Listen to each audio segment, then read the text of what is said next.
Hi, welcome to the Pursuit of Truth. So soon we're going to be, or some of us, will be celebrating 70 years of a person being in control or quasi in control. Her 70 years, and the problem I have with that, if you've listened to these Pursuit of the Truths, is I'm pro-equality, pro-justice, pro-truth. And of course, the monarchy doesn't sit within those functionalities, because it's not pro-equality to have one bloodline who have a life that is different from the rest of us, who are given money from the taxpayer, who own a majority of the land around us, land that is freely, equally all of ours. No one can really possess it. This is the problem. You see, this is the difference when you listen to this, is that I have a view of that we live within, the world that we live within is intrinsically, all rules are off, naturally. But we live in a world where we've adopted a system, we've all been born with it, and we've been taught it and programmed it through schools, through media, through our parents, and etc. And that's the way it is. And of course we don't see it like that, because we just see that as normal and evolution and progression and all that kind of stuff, modernity. But we don't really see that we, like a computer, are programmed and given a set of ways of behaving and believing and etc. And then we adopt those things, and we see those things, that's what shapes how we see things. It shapes our views, it shapes our minds, it shapes the world around us. But of course that system has changed throughout history, and that system needn't be the one that we adopt. We can change it, and we can understand that yes, the system doesn't work for the majority of people. Anyway, that's getting off the point. The point of what I was trying to make is about equality. We live in a system that pretends, through what politicians' speeches, through the films that we watch, through our own understanding that we live in a free world. We usually gauge that by parts of the world where their freedom is even less than ours.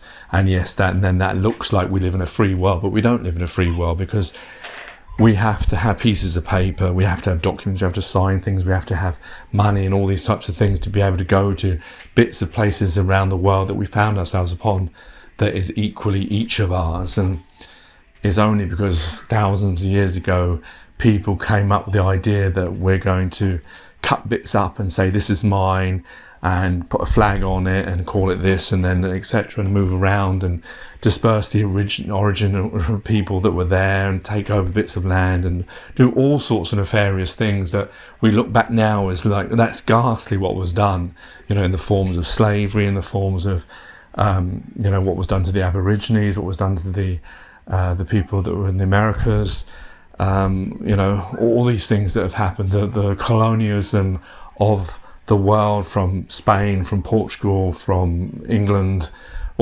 Scotland, all these countries, that have done these things, Portugal, that have invaded these countries and told them how to believe in this, that and the other, and all these sorts of things that have been done, that we now look upon as like, that was ghastly, but we still maintain that despite those same people that are the ones that cut up the bits of land and gave them names and decided that we would possess this place that we've all found ourselves upon, that we don't know why we're here, the who, what, why, where, how, and all that stuff, it remains to be answered. We've got ideas, but we haven't.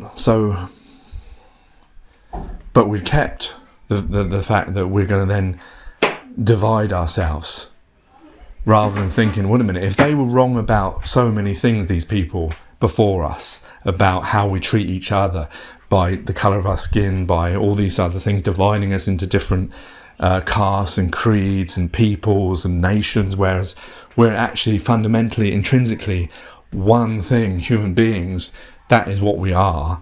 and anything else is a box that we put ourselves in a category just to make a difference, just to be able to categorize something. The same way as a tree or a lion, we give them names so that we can talk about them, but they're not actually a tree and a lion because we don't know. The same as we give a baby a name. We do that, but it's not the actual baby's name because they never gave it. We gave it to them. So that's what I'm trying to suggest, is that we live in a world where we pretend. And we live in a world where we don't even know we're pretending for most of the time. We pretend that we live in freedom. We don't live in freedom because you can't go wherever you want to do. You can't do whatever you want to do. And I don't mean doing bad things or, going back to the 70s and 80s and the way that kind of mentality was. I'm not talking about that. I'm talking about real freedom. And, the same with equality. We don't have equality in lots of different things. Lots of different areas and peoples don't have equality. The system doesn't breed it. We're trying to change it and adopt it, but they're doing little changes. It's like having this old car. We've adopted this car that's 1,000 or 2,000 years old. We've adopted this car and we keep changing the door, we keep changing bits of the inside, but it's getting older and older. And yeah, it does keep moving, but it's not. It'd be much better if we built a bloody new car, the one that with our minds now of how we're seeing things, and change all this. And that's why I have a problem with the world that we live in, the peoples that we live with. Most of the people don't have this mindset. They just carry on watching their Netflix, watching their Disney Plus, going to McDonald's, getting their Nike trainers, Nike, whatever you want to call it now, going to work, buying a house, raising your kids and all that kind of stuff. The hamster wheel circle going around and around, keeping it going, not even thinking about, wait a minute, how could we all live? How should we all live? Is this best for us? Is this best, because you can think that, oh yeah, it's best for me because I'm lucky. I was born into same like with the schooling system. If you want to look at equality, look at the schooling system. Why is it we live in a world where, say in England, where we've decided that we will have different scales of schooling? Who came up with that idea? Anyone who's had a child, don't you think your child deserves as much as any other child? That child that is innocent, that we have been given guardianship to teach that child to be able to live, to be able to enjoy this one existence, this one taste of beautiful existence that we get. And we've decided that, no, what we'll do is we'll come up with different schooling systems. There's public and there's private. Basically, that means one's with money, one's without money, where they're going to go. And they're going to be different scaling of schooling there. Because you're not going to pay for something that's rubbish, are you? Whereas here you have schools that they have different Ofsted scales. Some of them are on the lowest scale, but they're still taking pupils. What pupils are you creating there? I expect in America it's even worse. So that's the inequality, that's the start of it. When you look at the people in power, the people, where do they all go to? Oxford, Cambridge, Eton. Yeah, I know that doesn't mean that you won't find some from Mayfield Comprehensives, but I suspect most of them you're going to find from Eton and Cambridge and high schools, private schools and all that kind of stuff. So I'm not saying you can't break those barriers, but the thing is the majority are not, because the teaching is better. But why have we decided to live in a world where we could accept that we would teach some children better than others, give a disadvantage, live in inequality, where we all profess that we want to live in freedom and equality, and we already do. Whereas when you look at all these things, when you get the look at the micro from the macro, you see that these little things that are going around in all of our lives, all of the bits have inequalities and injustices in them, and fundamentally don't form part of the truth of humanity, of how we should live, how we could live. Why shouldn't we aspire to be better than we are each generation? Surely. And that's not why should we have to take small steps? Why always that's the answer? Oh, you can't do this because there's status quo has to be kept. I see it you see it in all different places, in workplaces and all sorts of things, where the same old thing will carry on, the same old problems will carry on. Nothing will get fixed. What is that all about? How does that progress us? How does that help us if we don't want to make change?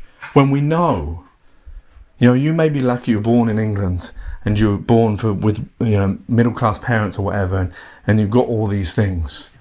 You've got a house, you've got children, you're living your best life, but yet other people somewhere else are suffering. It's time we all look at that, look at the world around us and think, we need change now. Surely. I'm not talking gibberish, am I? We would all prefer to live where we know that people are suffering. Take care, take it easy, God bless and peace.